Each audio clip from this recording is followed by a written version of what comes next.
жакында эле шайлоо эрежеси өзгөрдү. Ошол мыйзам боюнча кандай ойдосуз? Эми парламент ошол мыйзам менен келет да, түзүлөт. Мен жалгыз ошол мыйзамга каршы болгом. Жапжалгыз. Жапжалгыз.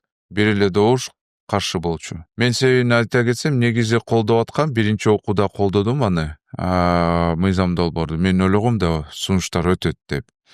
Мисалы азыр каталарды айта кетсем, биринчи ката, даже ката эмес, бул байлуу ушундай талапкерлерге ыңгайлуу болгон мыйзам болуп калды да.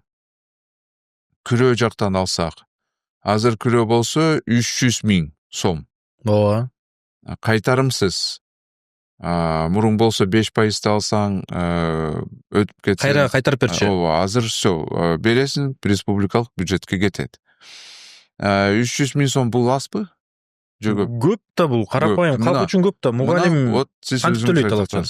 Мен дагы ошону айтып аткам.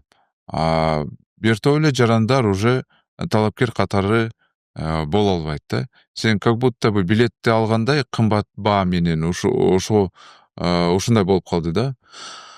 Ал эми кийинки бул агитаторлор боюнча бизде мурун 21-жылда мен өзүм ушул норманы киргизгем. Себеби бир топ эле партиялар жөн эле добуштарды сатып алып жүрүшкөн да, мыйзам түрүндө сатып алып жүрүшкөн. Договорду түзүп, бир жаранды агитатор кылып алып, ошо 2000 сом төлөп эле жүрүшкөн да. Анан карасаң, кээ бир партиялардын 10 000 агитатор болчу, 20 000 агитатор болчу. Эми түшүнүктүү да, бул жөн эле акча таратуу, алар агитацияны кылбайт, үйдөн эле отурушат, үй бүлөнү алып келишет, всё, ошол менен агитациялардыкы бүттү да. Биз 21-жылда потолокту киргизгенбиз, 500 эле болуш керек деп, бир мандаттуу округтан шайланса, партиядан шайланса 10 000ден ашык эмес агитатор болсун деп ушундай потолокту киргизгенбиз. Ал эми азыр бир мандаттуу округтан 1000 агитатор алсаң болот.